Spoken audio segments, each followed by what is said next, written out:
Hi, my name is General Portis. Good day. I would like to give my heartfelt gratitude to MapleCan Visas for helping me throughout my visa process and work employment.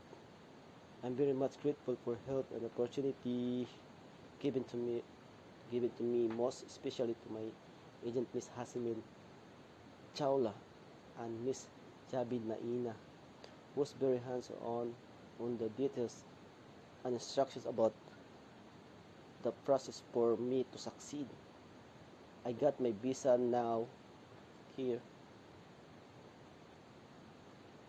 and I can't wait for Canada. Thank you so much, African Visas, for helping me and guiding me. God bless you all.